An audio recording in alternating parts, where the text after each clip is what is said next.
Okay, so blind spots on the Lions roster. Insider Dave Birkett wrote about them. As they're trying to make a Super Bowl push, and this is the year. I mean, this is the year. It's no more wait around until next year. It's time for them to really make that push and kind of show that they're going to be here for a minute and not just a one and done. Let's start with wide receiver. Is listed as one of the number one blind spots. And Dave Birkett writes, this is the most obvious remaining need. After the Lions passed on pass catchers in the draft, trading up to take cornerback Terrion Arnold cost them a third-round pick, and 8 receivers came off the board between their second-round pick and trading up late in round 4. So they've got Amon-Ra, they got Jamison Williams. The Athletic came out with their depth chart, and we did M-Live's depth chart earlier in the week. And now the Athletic has come out with and they both had the same thing at wide receiver. They had Amon-Ra and Jamison with Donovan Peoples-Jones listed as the third wide receiver over Khalif Raymond or any other option. And I thought that was kind of interesting. Donovan Peoples-Jones, when he came over from Cleveland, I was surprised at how little he played. And maybe I shouldn't be. I'm not used to a team that's actually aspiring to make it to the Super Bowl, and that team doesn't have time for a player to get caught up in the playbook and be out there running routes, trying to catch him up to speed, because they're busy trying to win games. But they had him as third on the depth chart. Now remember, early in the season last year, the Lions had, don't forget about Marvin Jones. Do you know how many snaps a game Marvin Jones was playing in those first 6 games? Before he left? Yeah. Not many. Would it surprise you if I told you he was playing 30 snaps a game? It would. It surprised me too. Because he sure wasn't targeted. Yep. In the 6 games, he was averaging 30 snaps a game. And then Jamison Williams came back, and he took up a bulk of the snaps lost when Marvin Jones walked away from the game. Donovan Peoples-Jones came in. You know how many snaps a game Donovan Peoples-Jones played? I don't think many. He played 9, on average, 9 snaps a game after the trade deadline. But he seems to be the popular choice to be the third wide receiver. And yet, it's listed as the number one blind spot on the roster, is that third wide receiver. And I get it, because you're looking at the drop-off, right? Yep. Because of what they had last year. I mean, Josh Reynolds was a very good receiver for them last year. And you know that you're going to give more reps to Jamison Williams, and without Josh Reynolds, or JMO goes to number 2, and then, well, who elevates to 3? I guess I'm a little surprised it wouldn't be Khalif Raymond, but this is just a prediction. It is a prediction, but this is back-to-back writers now that predicted it would be DPJ. And it's not Birkett. I don't think he's done his depth chart. Colton Pouncey, I think. Yeah, and the other one was Kyle Meinke, I believe. 2 of the beat writers. Yeah. So I guess the difference is maybe it's just a position, right? That you're looking for someone who's going to be an outside guy, and that screams more DPJ than it does Khalif Raymond.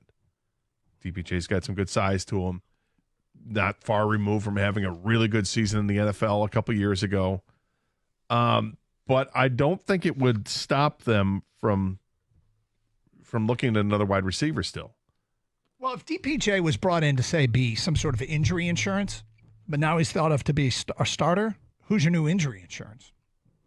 And Antoine Green. The options, I don't know if we know what to expect. The options still in free agency, Tyler Boyd, although I've seen him visiting teams, not Detroit. Odell Beckham Jr., I doubt that's happening. Michael Thomas, Russell Gage, Michael Gallup, DJ Chark. And then the name yesterday, Zay Jones got released. Zay Jones has always been one of my favorites coming out of East Carolina. He was a Senior Bowl find, not for everybody, but that's where I'm like, who's this guy? I was watching the Senior Bowl practices during the week, and he's had some really good years, including recently in Jacksonville. He had a career high in receptions and receiving yards in 2022. But he suffered a knee injury last year. He got arrested and charged with a misdemeanor domestic battery in an argument with the mother of one of his children or his child. I don't know. Anyway, she had a neck injury. The case has since been dropped.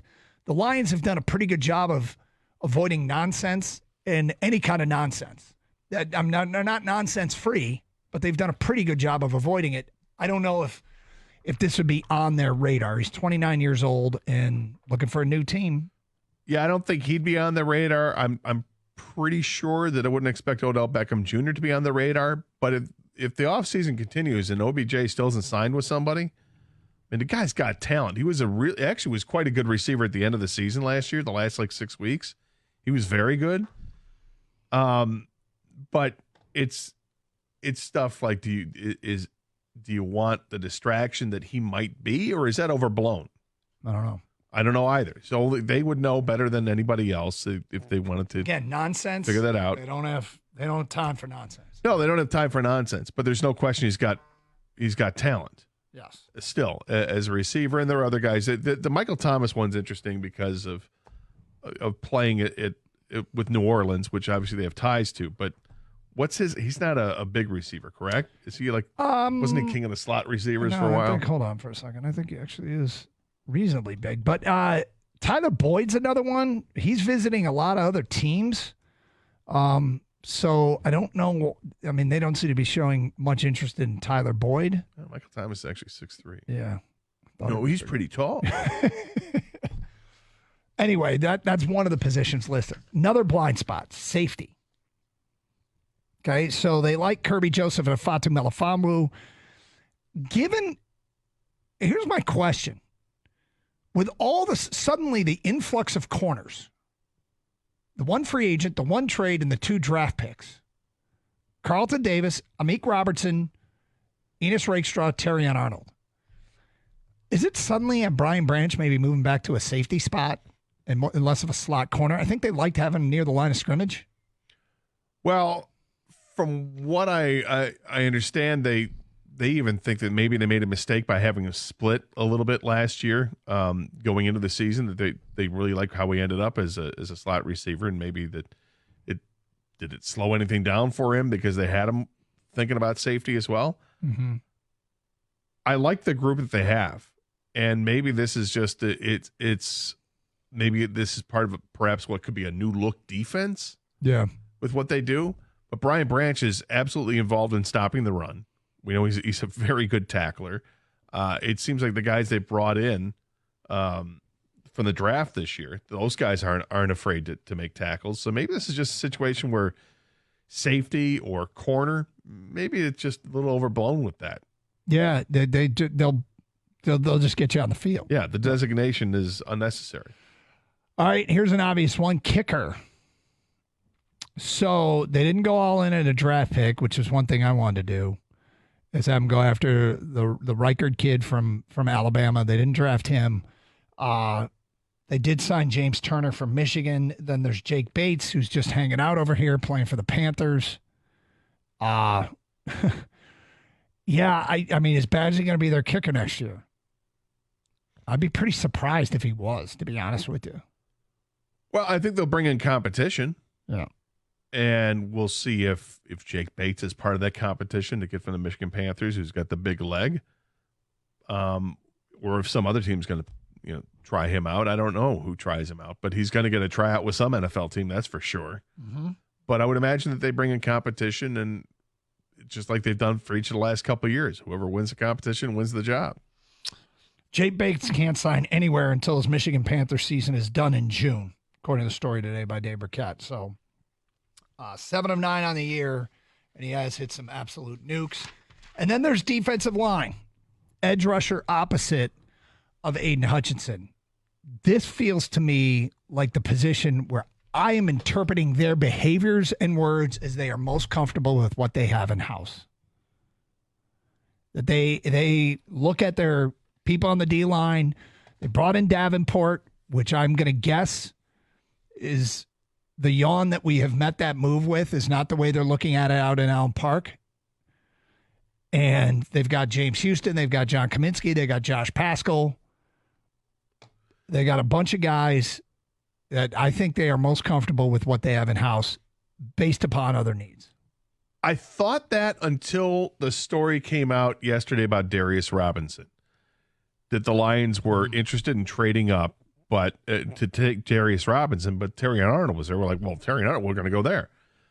So with that story being out there, that tells me that they were considering, that if they were considering taking a guy in a draft, do they now consider taking a guy in free agency instead, in addition to Marcus Davenport?